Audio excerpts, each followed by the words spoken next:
안녕하십니까. 신의균의 군사TV 디펜스 브리핑입니다. 자, 오늘도 아주 중요한 군사 무기 관련 소식 전해드리겠습니다. 자, 이란이 이스라엘로부터 한 방 맞았죠. 중심 타격 당했는데 이라크와의 국경에서 550km나 들어와 있는 공군기지 지대공 미사일 시스템을 그냥 이스라엘이 때려버렸는데 여기에 아무 대응도 못했죠.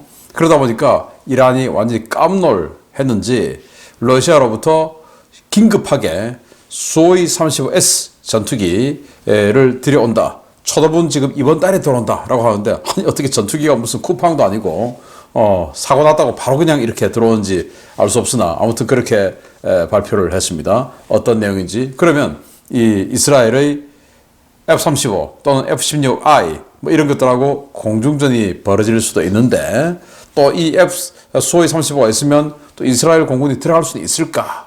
라는 생각이 드는데 어떤 내용인지 보도록 하겠습니다.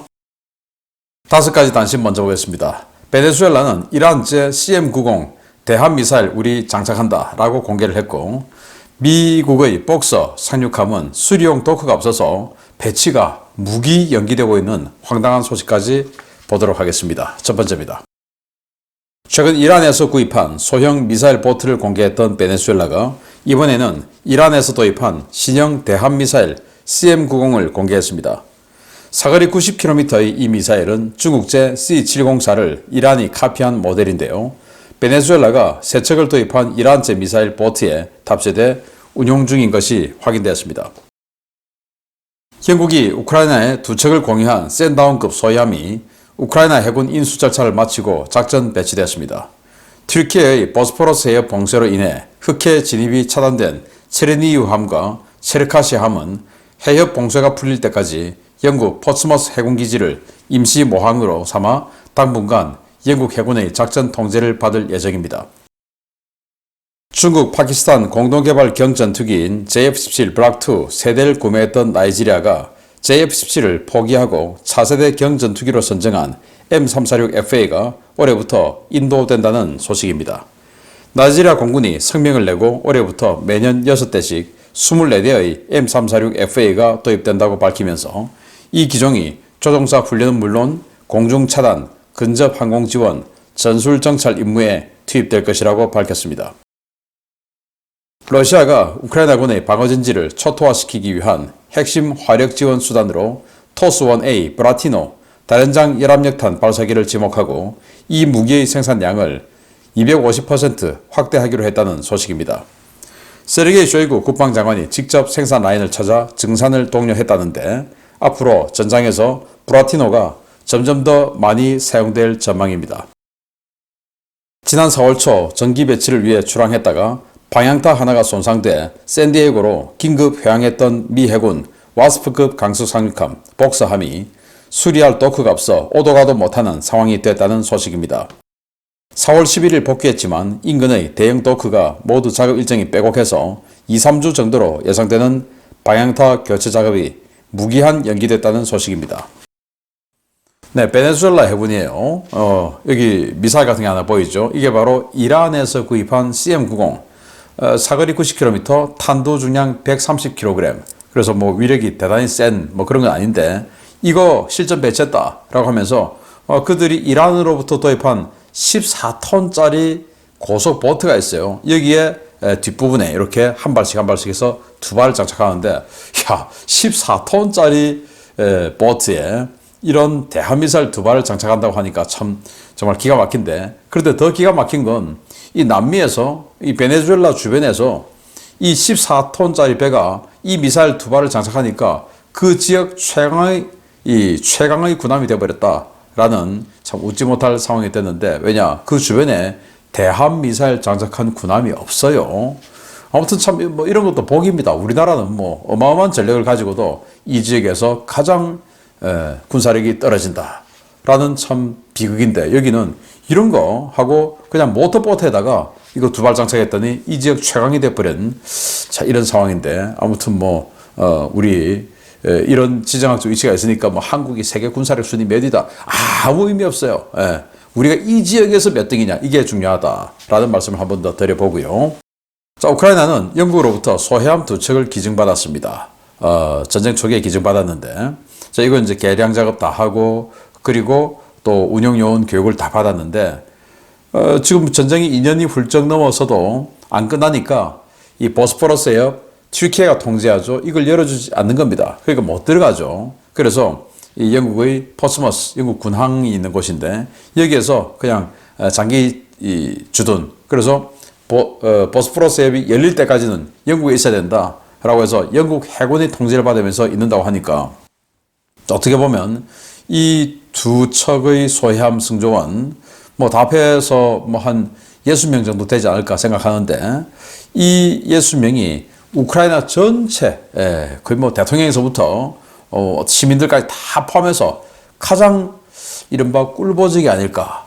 전쟁 위험이 전혀 없는 영국에서 그것도 아주 선진국에서 이렇게 정말 뭐 아무런 위험 없이 생활을 하게 됐으니까 최고의 꿀보직이 아닐까라고 생각하는데 빨리 보스포러스 해협 들어가서 흑해에서 소해 작업하는 이런 시기가 오기를 바라고 영국은 이걸 6척을 만들었다가 다 이제 퇴역했어요.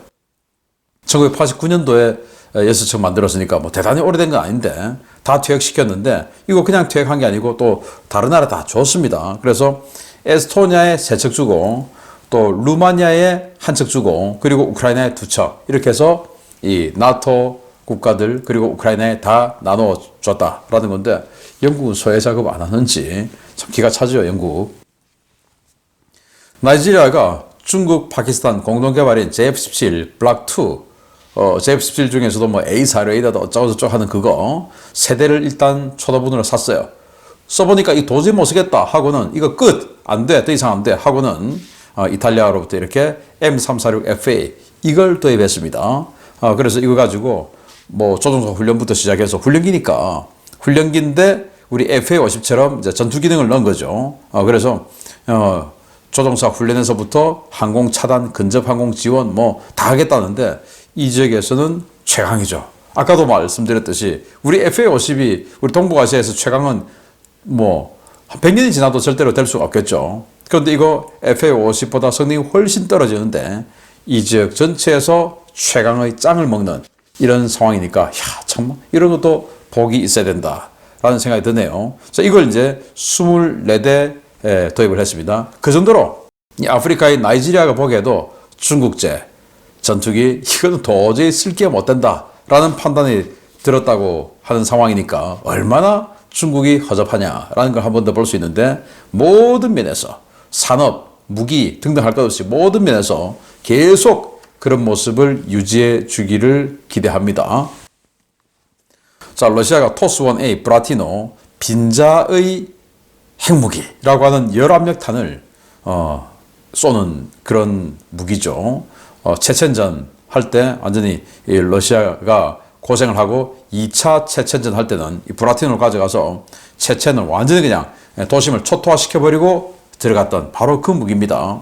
근데 사거리가 짧아요. 한 5km 정도 미만인데 가시거리에서 쏘는 거죠. 그래서 자기도 파괴될 가능성이 있지만 여기에 있는 화력이 워낙 세고 특히 이 탄이 열압력탄이다 보니까 이 참호 인근에 딱 떨어지면 완전히 그냥 이 참호 내부에 있는 이 공기를 진공 상태로 만들어버리고 다시 에어로졸을 뿜으면서 불을 확 질러버리죠. 그래서 완전히 참호 내부를 초토화시켜버리니까 어쩌면 참호 제압하는 데는 가장 효율적인 무기일 수는 있지만 이게 좀 비인도적인 무기임은 사실입니다. 물론 우리나라도 갖고 있어요. KT즘 탄두가 다 열압력탄 아니겠습니까? 자, 그래서 앞으로 우크라이나가 이 참호를 방어하는데 굉장히 좀 어려움을 겪게 되겠다라는 우려가 좀 듭니다. 자, 미국 복서 상륙함. 여기도 정말 기가 차죠. 4월 5일 날 이 동북아시아로 오기 위해서 그래서 아메리카 강습 상륙함 사세보가 있는데 너무 고생하니까 이제 임무 교대해 주러 오다가 방향타 하나가 고장이 났어요. 그러니까 다시 회항해서 4월 11일 샌디에고로 들어갔습니다. 들어갔는데 그 방향타 하나 고치는데 한 2, 3주면 되는데 도크가 없는 거예요. 수리 도크가. 그래서 이 인근에 있는 BA 조선소는 이 LCS 오클랜드 함 수리 중이라서 도크를 비울 수가 없고 제네럴 다이내믹스 조선소는 DDG 알레이버크급 청운함 수리 중이라서 또 안 되고 그래서 이 미국 서부 해안에 봤더니 저기 북쪽에 포틀랜드 있죠. 그 포틀랜드에 있는 조선소가 중소조선소가 하나 있는데 비거 인더스트리얼, 여기 도크는 비어 있는데 여기는 이제 포틀랜드 그 오레곤주의 주도죠. 그 포틀랜드에 다리가 이렇게 있습니다. 그 다리로 들어가려고 하는데 그 다리가 이런 큰 배가 들어가기 위해서는 아주 높게 만들든지 아니면 뭐 이렇게 들 수 있도록 만들어야 되는데 그게 아니죠. 그래서 그 다리를 통과하려면 여기는 마스트에 있는 이 안테나 3.3m를 잘라야 되는 거예요. 그래서 통과가 되는 겁니다. 그 잘라와라. 그런데 잘라오면 그 자르는 작업도 어디서 하냐. 또 나가면 그거 잘랐다가 다시 갖다 붙이고 이게 또 시간도 오래 걸릴 거 아니겠습니까? 그래서 결국 지금 못하고 무기 연기됐다. 정말 황당하죠. 그래서 미국이 그 존스법 때문에 동맹국 조선소, 동맹국 우리 한국, 일본, 조선업이 얼마나 대단합니까? 이런 이 조선소를 이용하지 못하고 이렇게 지금 바보 같은 짓을 하고 있으니까 그 존스법을 또 민주당에서 이번에 또 더 강화시켰죠. 자기네들 지역 표 받으려고.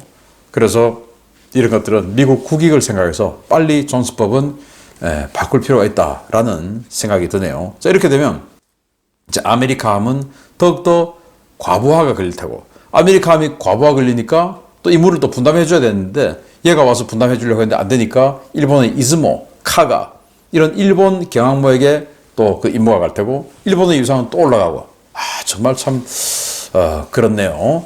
자, 중요한 소식 보겠습니다. 최근 이스라엘 공군의 이란 영토 중심 타격에 놀란 이란이 러시아와 협의해 수호이 35S 전투기 긴급 인도를 결정했다는 소식입니다. 계약군 24대 가운데 일부가 이번 주 이란에 공급된다는데 과연 수호이 35와 F-35의 빅매치가 성사될지 주목됩니다. 이란이 4월 마지막 주에 러시아로부터 수호이 35S 전투기 초도 물량을 인수할 예정이며 이는 최근 이스라엘 공군의 이란 방공망 돌파 사건의 여파에 따라 인도 일정이 조정된 것이라고 이란 매체들이 현지 시각 4월 20일 보도했습니다. 스튜던트 뉴스 네트워크와 하바르 온라인 등 현지 매체들은 이란 정부 관계자를 인용해 이란 정부가 계약한 24대의 수호이 35S 전투기 가운데 초도분이 이번 주 중 러시아에서 인도될 것이라고 전했습니다. 초도 물량은 4대 안팎으로 알려졌는데요. 이란 당국은 이번 전투기 도입으로 이란 공군의 방공작전 능력이 극적으로 향상될 것이라는 기대감을 드러냈습니다. 이미 여러 차례 수호이 35 전투기 구매설이 돌았던 이란은 지난해 11월 러시아를 방문한 국방차관 바흐디 파라이 준장이 현지에서 수호이 35 전투기와 밀-28 공격 헬기 구매 계약을 체결했다고 밝혔는데요. 이란은 이에 앞선 9월 러시아에서 2대의 야크 130 훈련기를 인수해 수호이 35 전투기 조종사 훈련용으로 운용을 시작한 바 있습니다. 수호이 35S는 플랭커 시리즈의 최신형으로 기존 플랭커 계열과는 비교할 수 없을 정도로 성능이 향상됐다는 것이 러시아 측의 주장인데요. 스텔스 능력 강화를 위해 복합 소재를 대거 사용했고 에어 인테이크의 스텔스 도색 처리가 이루어져 서방 세계의 최신 4.5세대 전투기와 비슷한 수준의 RCS를 갖는 것으로 선전되고 있습니다. 특히 러시아는 수호이 35S가 어비스-E 폐사 레이더, OLS-35 IRST, 키비니-M 전자전 시스템으로 무장해 미국의 F-35와도 정면 승부가 가능하다고 주장하고 있는데요. 이스라엘과의 긴장 상황 속에서 이란의 방공 능력을 강화하기 위해 긴급 공급되는 수호이 35S, 과연 이스라엘 공군의 F-35I를 상대로 유의미한 방공 능력 강화 효과를 낼 수 있을지 지켜봐야겠습니다. 네, 수호이 35, 24대 도입 계약을 체결했다가 지금 뭐 2년이 넘었는데도 안 주고 러시아가 계속 미루고 그러고 있다가 갑자기 이번 달에 그래 급하니까 줄게 한다는 것은 이게 지금 실화냐. 그동안 이란이 우리 수호이 35 곧 인도 받는다 라고 했던 게 뭐 여러 번 있어요. 이른바 뻥카를 친 거죠, 뻥카. 근데 한 번도 지금까지 그렇게 주장했음에도 불구하고 수호이 35 들어간 적이 없는데 이번에는 진짜일까 라는 거고 지금 작년부터 이 2대가 왔어요. 약 130 고등훈련기 이 2대가 와서 지금 이란에서 운영 중에 있습니다. 왜냐 이게 이제 수호이 35의 조종사 훈련용으로 지금 먼저 들어와서 얘가 먼저 가동 중에 있고 2대 그리고 지금 이제 수호이 35S가 들어온다고 하는데 이 수호이 35S의 특징은 이 어비스 E 레이더가 뭐 조기 경보기 수준이다 라고 선전을 하고 있죠. 저도 밀덕 초보 밀덕 시절에 그게 완전히 그냥 속았던 적이 있는데 이 뭐 까보니까 러시아 까보로의 끝판왕이죠. 무슨 조기 경보기 수준이겠습니까? 그리고 또 여기에 들어가는 것 중에서 이 IRST 적외선 등등 해서 뭐 탐지하는 시스템이 있는데 이거 가지고 스텔스기도 우리 원거리에서 탐지할 수 있다라고 주장을 또 하고 있어요. 더욱더 가관인 것이 여기다가 뭐 에어 인테이크 입구 뭐 등등 해서 스텔스 도료 잔뜩 묻혔더니 이렇게 덩치 크고 스텔스라고는 전혀 생각하지 않는 F-15급의 이 그보다 더 큰 덩치인데 RCS가 1제곱미터밖에 안 된다. 무슨 뭐 라파라고 비슷하다라는데 지금 자기네들 소위 57 그게 지금 라파라고 비슷한 그 RCS라고 지금 폭로가 되고 있는 마당에 이게 라파라고 비슷한 RCS다라고 말을 하는데 이게 믿어지겠습니까? 그런데 이제 하나 겁나는 것은 키비니 전자전 시스템인데 이게 실제로 이제 F-35 제밍해서 그 옆에 한번 나타났던 적이 있죠. 몇 달 전에. 자, 그런 것들이 과연 이 키비니 전자전 시스템을 러시아가 이란에게 줬을까? 그거 조금 의문스러운데 워낙 이제 전략 무기니까. 아무튼 그게 간다면 야, 그럼 이번에 F-16I 수파 전투기가 가서 램페이지 미사일로 이란의 S-300의 사격 통제 레이더를 파괴시켜 버렸는데 그러면 F-16I 수파하고 이거하고 싸우면 어떻게 될 거냐? 그거는 제가 아무리 제가 그래도 이게 조금 우위에 있지 않을까라는 생각이 들고요. 자, 그러면 F-35하고 붙으면 어떻게 되냐? 뭐 붙을 수나 있겠습니까? 이번에 보니까 레이더가 탐지조차도 못하던데 F-16이 가도 탐지를 못하는데 얘가 이 전투에 등판하려면 뭐가 왔다는 걸 알아야 등판을 하죠. 그래서 F-16이 가도 레이더가 탐지를 못했는데 방공 레이더들이 F-35가 가면 뭐 때리고 가도 모르겠죠. 그래서 결투는 이루어지지 않을 것이다 라는 생각이 들고 또 결투가 이루어진다 하더라도 완전히 그냥 학살되듯이 사냥되지 않을까라는 생각이 듭니다. 그러나 F-16I 이런 건 좀 위험하다라는 생각은 들기는 합니다. 아무튼 진짜로 들어갈 것이냐 이거는 뭐 알 수 없다. 이란이 워낙 그냥 아무 생각 없이 말을 많이 하니까 그렇습니다. 그런데 이란 현지에서는 지금 국뽕 완전히 그냥 한 사발 한 세수대를 들이키고 니들 다 죽었어 라고 지금 이 커뮤니티에서 완전히 그냥 쭉쭉쭉 올라오고 있는데 어떻게 될지 지켜봐야겠습니다. 마치겠습니다. 감사합니다.